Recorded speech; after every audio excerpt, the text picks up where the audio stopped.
Hello and welcome to another episode of Your Retirement Planning Simplified. I am Joe Curry, along with my co-host, as always, Lindsay Wilson. How are you, Lindsay? I'm well, Joe. How are you? Happy New Year. Yeah, Happy New Year. I was just thinking, I think this is the first one we've recorded in the new year. In the new year, there's been a couple released, but yeah, this is the first of 2025. Yeah, so this is it was a really good episode, and I'm really excited. I was really happy to have Ben on the podcast. We talked about his new book, his first book coming out. And so we'll dive into all of that once we get into the episode, obviously, but it's about the non-financial planning for retirement. Mm-hmm. And so the reason I'm so excited about it is because probably if it wasn't for Ben, I don't even know if this podcast would exist. So he's also an advisor. He's in the States. But yeah, he was a big inspiration to me and getting started. He shared a lot of insights to get the podcast going. And so, the rest is history, but it was fun to have him on the show. Indeed. Yeah, and he's a financial advisor, retirement content creator focused on helping individuals achieve a secure retirement.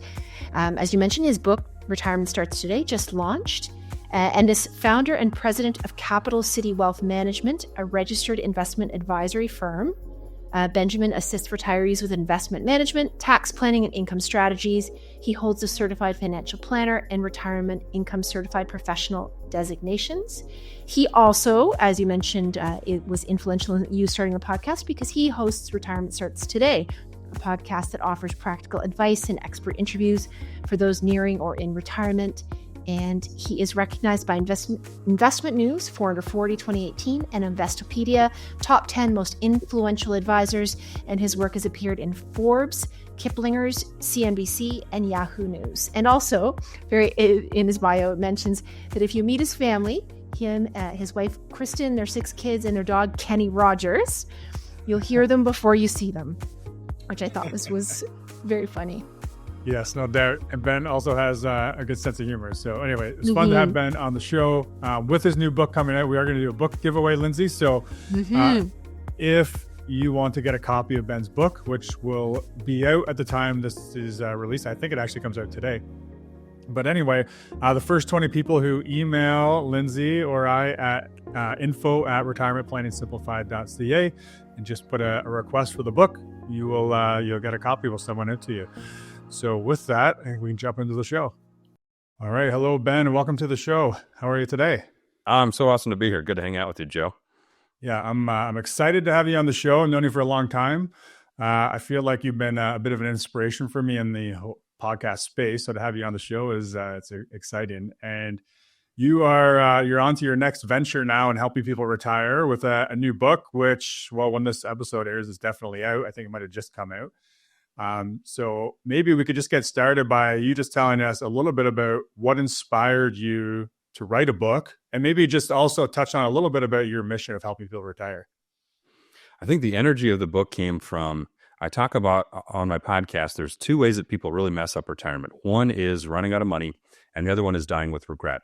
And it seems like our industry and sort of all the financial talking heads only focus on the first one, like investments, running out of money, guardrails, right? I talk about that a lot too, but almost no energy on how do I saved up all this money. Now, what do I do with it? Like, how do I spend it in a way that's fulfilling to me? How do I not die with regret? And then I read a book called Be Your Future Self Now by Dr. Benjamin Hardy, who actually wrote the foreword to the book. And his book essentially was an unintentional retirement book. How do I identify with my future self? How do I create a future for myself that I feel like is pulling me forward rather than a past that's just pushing me from behind? And I thought these are all like pseudo retirement topics. And so I said, how can I, write a non-financial retirement book all about a no regrets retirement? So that's what I did. Awesome. Could you tell us a little bit about what non-financial retirement planning means to you? And you've kind of touched on it already, but maybe a little bit more about why it's so important that retirees pay attention to this. Because the same muscles that helped you save up $500,000 or $1 million or $10 million aren't the same muscles you need to spend it. I wrote about this in the book, but when I was in college, I was living off of the GI Bill. So when you're a soldier, they pay you like $800 a month to go to college, right? And I lived pretty good on that $800 a month, right? I split the rent with my girlfriend. And so what we would do is we would go to a truck stop near my college campus called the Long Haul Saloon, right? Half truck stop, half bar. And we would play blackjack. And $800 a month is all I'm living on. And so I would play blackjack with $20. And if I lost that $20, it would have a meaningful negative impact on my week. But if I won, that week was so much better, like more McDonald's and ramen noodles for me, right? So 25, 30 years later, if I go to Las Vegas, I can't spend more than $20. Like, I feel it. Even though my net worth is significantly bigger than $800 a month as a broke soldier / college student, right? Because those wires were connected early on in my life, right? The pain of losing that $20 and my net worth was $23. Those wires connected so that I'm still feeling that same pain. And so that's kind of a universal perspective, right? The first time someone saves for retirement, they're saving $5 or $50 or $500, whatever it is. That's a direct connection from I'm saying no to this $500 to have fun with so I can have a brighter future, right? And so we start our savings journey with like almost a negative or a deficit or almost like a regret. And sometimes that never goes away. So now that we're financially independent, we have more money that we can spend in a lot of our clients' cases. We still are afraid to spend it because there's that plus and minus that we haven't fully resolved in our mind. So we want to inspire people with an important future that they're excited about. That's the non-financial side. But then the financial side is here's how you can spend it with confidence, how you can draft a plan that you're not going to run out of money, whatever that version is for however you look at finances. But I forget what the original question is, but that's kind of how I arrived at the topic. Is I had a realization that a lot of these lessons are learned young, and they just don't apply to your financially independent self, even though every wire in your brain says it should. Yeah, I think that kind of answers it. And so I think in the book summary, and unfortunately I haven't got to read the book yet because of the Canada Post strike. But anyway, from what I gathered, you talk a little bit about kind of moving from a scarcity mindset to one of more abundance, right?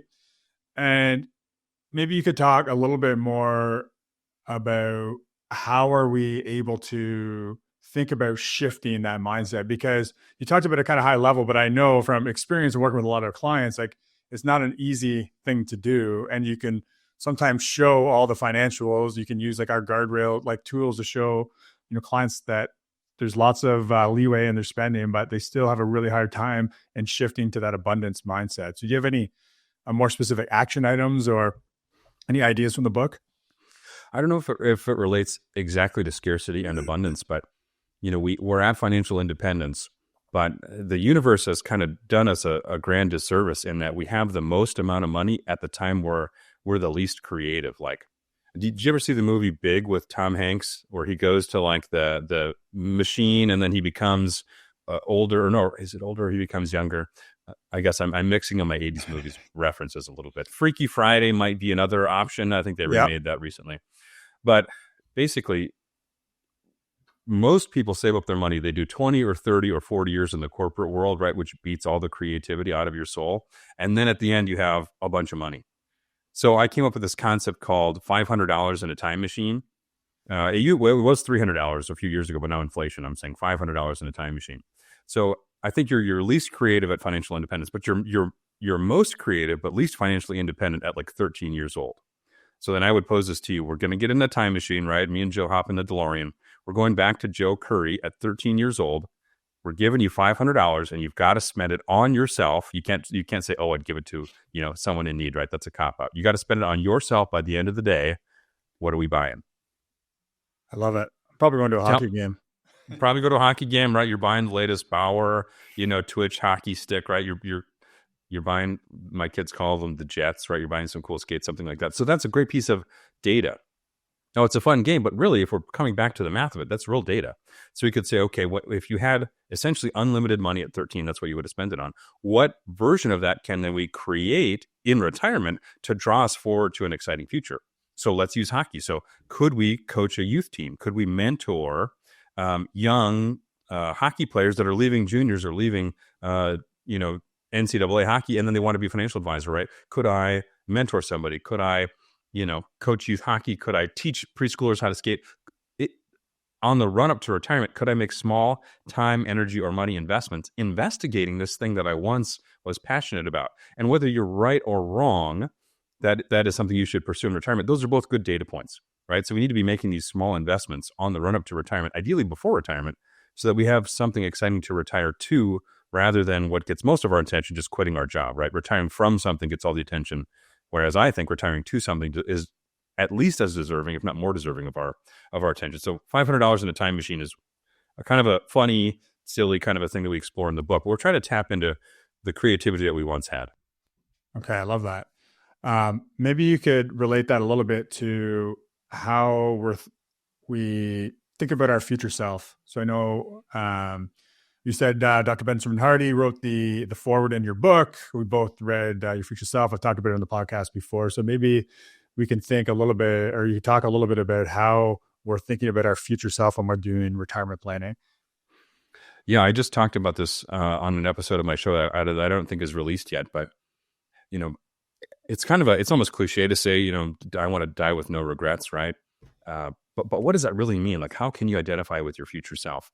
And one of the ideas that I had is, if you woke up tomorrow, so I'm in my kind of early 40s, you're kind of maybe late 30s or early 40s, right?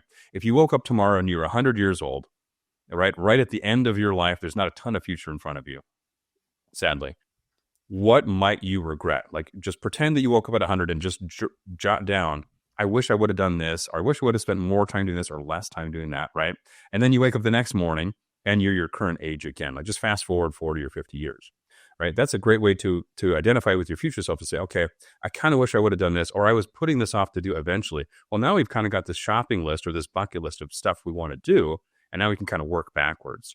I always wanted to start a YouTube channel. I always wanted to write a book. I always wanted to, whatever that thing is that you're going to do eventually. If you woke up tomorrow and you're 100 years old, there's probably going to be some regret that you never did do it. And it's always easy to put something off for tomorrow. So we talk about don't defer and don't downgrade your dreams in the book, right? We want to create some kind of a game plan to start doing that stuff now. Yeah, saying that makes me think about this podcast. And I know for probably like 4 years, I said I'm going to start a podcast. And then finally one day, I said, like, at what point am I going to just do it? And I just did it. But anyway. Oh, same with me. I've been talking about YouTube for years, and I've been actively trying to do YouTube, like publish my first video for like 6 months. Same thing with the podcast. I wanted to do podcasts for a long time, and then I did it. And now it'll be 10 years old this year. So, you just got to do it. Yeah, it's like I tell my kids when I drop them off at hockey, your first one is your worst one, right? You've got no reason to expect to be good at the thing that you just discovered yesterday, right? Be willing to put out some stuff that stinks and just get better at it, right? That's better than saying, I got to wait till I'm a master at it to do it publicly. That doesn't even make sense. You just got to do it, be willing to be bad at it, and then just iterate. Yeah, I think that's a good point, actually. And saying that, like you said, going through 30 or 40 years in the corporate world, you also kind of fall into a comfort zone, right? Like, you have your routine, your day in, your day out, you know what to expect, how things are going to play out for you. I think to like my 7-year-old right now, both my kids really, there's a lot of anxiety about new things, right? They love being active. And we were just as an example, we were at a bike park, indoor bike park last weekend over the Christmas break. And anyway, they were very apprehensive to try out some new like little ramps and tracks and things like that. And anyway, so there was a lot of prodding and bribing, and anyway, got them to do it. And then after, they didn't want to stop doing it. They just want to keep doing it. And I feel like it's probably something that when you've lived 60 years and fallen into that routine, it's probably harder to get out of your comfort zone and try those new things, right? So and really, the system exists to protect the system, right? But then we're going to retire at some point, and that system is going to be gone. So our options are either, risk literal death by boredom if we figure it out when we get there, or we can try to create it before we leave, right? If you're standing on the dock and the boat is coming towards the dock, right, you want to let the boat get close enough that you can get on without getting wet, right? But we don't do that with retirement planning. We're just going to jump off the dock and hope the boat is close enough, right, without getting wet. It sounds ridiculous when I say it, but that's really what most of us do, because we're only focusing on the financial aspect of it. Yeah, absolutely. So we talked about, planning on retiring to something rather than just from something. I'm not sure in the book you talk at all about like thinking about changing your identity. So thinking, maybe you're a business owner, maybe you're a corporate executive, and you identify with your career, you identify as a parent, and then your kids are moving out or whatever it is. But how do you think about changing that identity and not getting, too caught up in who you are and not being able to transition from one stage to the next? That's a really hard one. You meet somebody you meet another parent at the bike park. Like, what's the first or second question you ask? What do you do? That's a big part of your identity, is what do you do? And then when you retire, that goes away. So that's a really difficult thing. Just because you've been a teacher for the last 30 years might mean, it doesn't necessarily mean you have to stop being a teacher, but it doesn't necessarily mean that's a permanent part of your identity. You get to decide that. If you go on Amazon and you search for, inspirational books for the high school graduate, you'll probably find 30,000 different books of, your whole future's ahead of you. It's so bright and you've got so many options and possibilities. Nothing like that for retirement. It's the most depressing. It's a coffee mug and like a t-shirt that says, tell your boss to kiss your ass or something like that, right? It's depressing. But that we have the same opportunity to reinvent ourselves that we did when we left high school, when we leave our career, and we have our pockets bursting with money if we've been good savers. Perfect time to reinvent yourself. Buy a leather jacket, pierce your ear, whatever it is you think you need to do to reinvent yourself. You've got that opportunity in retirement. I just don't know why more people don't.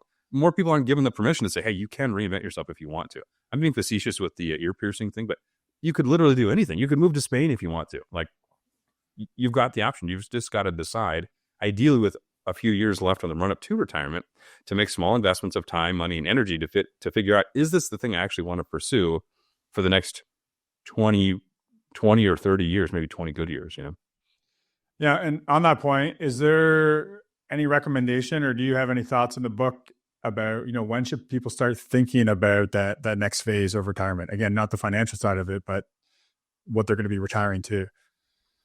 The sooner the better. What's the best time to plant a tree? 20 years ago. Second best time to plant a tree is today. I told it to somebody and he said, no, the second best time is 19 years ago. And I said, well, okay, you're probably true, but that ruins my metaphor. Fair enough. And I love the idea, again, coming back to like when you're kids and thinking about, your life is ahead of you. You have all these opportunities. And I think about our mutual friend, Matthew Jarvis. And I know when he opened up a lot of free time through how he managed his work, he was asking himself questions about like, what did I always want to do when I was a kid, right? So he got into, now he's doing dirt biking and, all these fun activities that he wanted to do as a kid, but didn't have the money to do. And so now like retirement's the same idea. You have the time and the money. So whatever you always wanted to do, there's no reason you can't. And so hopefully people aren't waiting for permission, but maybe your book, Ben, will give people some permission to start thinking about these things. And I'd add to that and say finding things you don't like is as important as finding things that you like. So let's say, I always wanted that cool mountain bike, that cool 10-speed. I could never afford it. Go out and rent a bike or buy a 10-speed. And maybe you hate it. Awesome. Sell it on eBay. You just check it out. I thought I'd like that. I don't. That frees you up to go find the next thing. Maybe you want to try running. Maybe you want to run an adventure race. Maybe you want to do an Ironman or a triathlon. Maybe you want to watch other people run. I don't know what your thing is, the big you to the universe, but a no is as important as a yes when we're trying to find out what the heck are we going to do with all this money and all this time. Because we want a meaningful retirement. We don't want to, I love watching The Price is Right as much as the next guy, but 30 years of that, you're probably not going to have the most fulfilling life. Yeah. I think that on that point of meaning or fulfillment or purpose, I think sometimes people get a little too caught up in having to know what their purpose is, and then they feel maybe a little bit discouraged if they can't find some purpose that is, going to change the world. And so actually going back to Ben Hardy, one of the things that he's talked a lot about is having like no more than kind of three purposes, right? Or three main things were priorities. And so I talk to a lot of our clients about, maybe one of those priorities is just really figuring out what is going to be, the next hobby, the next passion, the next thing that you're going to try. Or it doesn't have to be, this is what I'm going to do for the next 30 years. It literally could just be, I'm going to spend time trying new things until something sticks. Oh, absolutely. I'm going to spend my retirement learning new things. It could be anything. I'm going to learn how to ride a unicycle. I do have a unicycle with a flat tire in my garage that I never did learn how to ride. But for a while, that's what I wanted to do. Like, give yourself permission to try new things and fail. And do that before you retire, right? Small investments of time, money, and energy. If I waited until I retired to buy a unicycle, the energy would be so different because now I'm invested in this unicycle in a way that I have to make this work because I waited. And this is kind of like my one thing. I want to buy an RV. I want to golf. Like, people wait too long to make these investments of time, money, and energy. And now they got to be all in on the one thing. I think that's why everybody golfs. Golfing is not that fun. Drinking and driving a golf cart and smoking, that is fun. I'll do that, but I don't golf. I might be the only guy in finance that doesn't golf. I don't get it.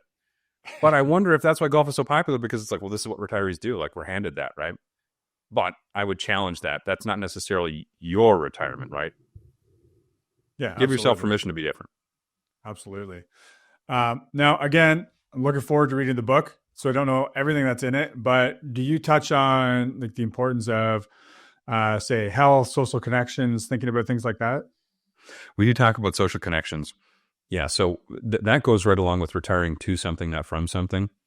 I want people to really think about, if you're a teacher, there's significantly more components to being a teacher than just writing on a chalkboard. I don't know if they write on a chalkboard anymore. They probably have like some screen or something, right? There's so much nuance to every job, right? So I want you to identify specifically what you like. Mentoring others. Or I actually like having 3 months off during the summer. Or the most fun part of my day is in the teacher's lounge where I'm, shooting the stuff with my other team members. Or, I love it when a kid that's underperforming overperforms, or I help someone reach their potential, right? Picking the nuance out of what you specifically like and what you really don't like. And then I can take those actual data points and then I can apply them to retirement, right? So a social aspect would be one of that. If I say, I'm a teacher and I'm going to stop being a teacher, that's not enough nuance. But if I say I am a teacher who loves, collaborating with my peers, that is a great data point that I can go and then recreate that. So I want to, volunteer at the soup kitchen, or I want to work at the animal shelter, or I want to mentor young teachers, right? Social connection is a big part of what brings me fulfillment for my career. So I'd be crazy to not go try to recreate that in my retirement. So the social aspect is often something that pops up when people are kind of parsing what they like or maybe don't like about their job. Maybe somebody's goal is, I just want to be a hermit and live in a shack in Montana. I don't know, but fair enough. Is there anything else that you want to make sure people are getting from this book? Like, what's your, is there's kind of one thing that, I really want this to be the takeaway when people read the book? What would you say? Buy it full price. Don't wait for the sale. No, I don't know. I want more books like this. So, just like your podcast and just like anything, when it's new, you want to see how it's resonating with people. So we did a pre-sale and I put it on the newsletter and I put it on whatever social media. And so I'd refresh it. Oh, we're number, I'm hoping that we'll be number whatever. And the first time I refreshed it, we were number like 2,826 or something like that. I was like, how on earth could there be that many retirement planning books? And I've read a lot of them. I know you've read a lot of them. And a lot of them kind of say the same thing, right? Buy low cost index funds, time in the market beats time in the market, It's said 20 to 100 different ways. I wish there were, I'm excited to read the next version of a non-financial retirement book. Okay. Awesome. So this is all great stuff. So our podcast is really about the financial and the non-financial aspects of retirement planning. So this is, I know, going to be super valuable for our listeners. And to all of our listeners, we are going to do a book giveaway. So for the first 20 people to shoot us an email at info@retirementplanningsimplified.ca, we will make sure we get you a copy of Ben's book, which is out now. And so, Ben, I'll let you tell our listeners, where can they find out more about what you're doing, follow along, find the book if they want to get it themselves? You can search my name on YouTube. I've not published my first video yet, but you might find me. Benjamin Brandt. I'll just say the name of the YouTube channel. It's called Even Better Retirement. My podcast and my book are both called Retirement Starts Today. I'm a North Dakotan, so like I can see Canada from my house. So I feel like, you're my Canadian brethren. I've got 5 kids that play hockey out of 6. So come hang out. It's awesome. I appreciate you coming on today, Ben. It's been fun chatting. Looking forward to the next time. Yes, sir.